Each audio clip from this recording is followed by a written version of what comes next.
សួស្ដី បងប្អូន ទាំងអស់គ្នា ថ្ងៃនេះผมជួបគ្នាសាជាថ្មីជាមួយខ្ញុំម៉ាត់រៀនកុំព្យូទ័រ free ថ្ងៃនេះខ្ញុំមានមេរៀនមួយចាំប្រាប់បងប្អូនគ្នាពីរបៀបប្រើប្រាស់ symbol ហ្នឹងហើយការប្រើប្រាស់ symbol វាមានច្រើនបាទវាមានច្រើនប្រភេទហ្នឹងហើយការប្រើប្រាស់ symbol វាមានការយើងធ្វើបែប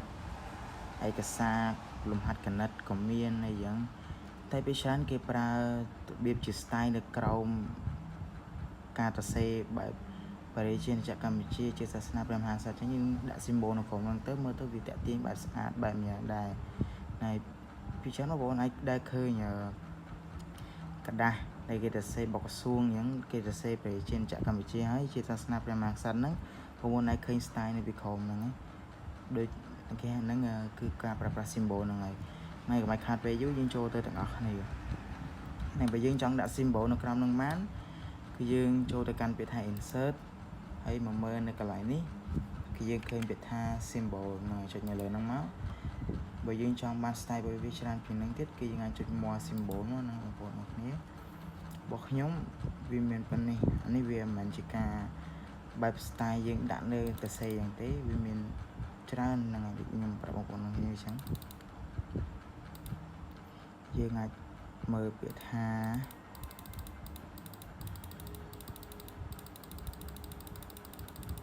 រកពាក្យថាយ៉ាចាំតិចបងប្អូន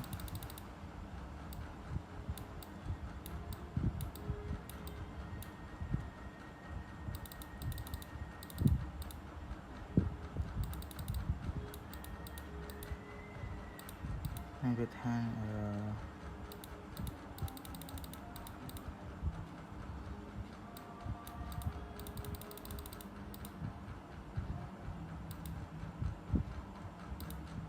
ចាំតិចបងប្អូន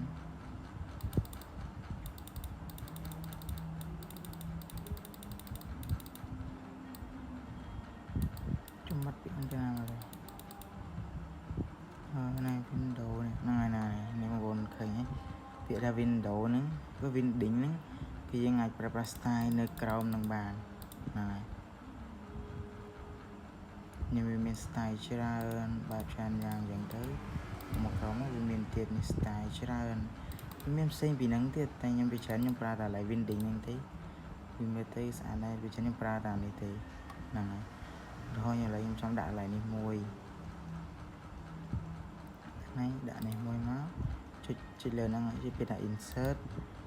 ហើយវាយើងចង់ដាក់2ចុច insert មួយទៀតទៅវាលោតឲ្យ2ខ្ញុំដាក់2ហ្នឹងហើយវាលោត2ឲ្យយើងហើយខ្ញុំចង់ដាក់នេះមួយទៀត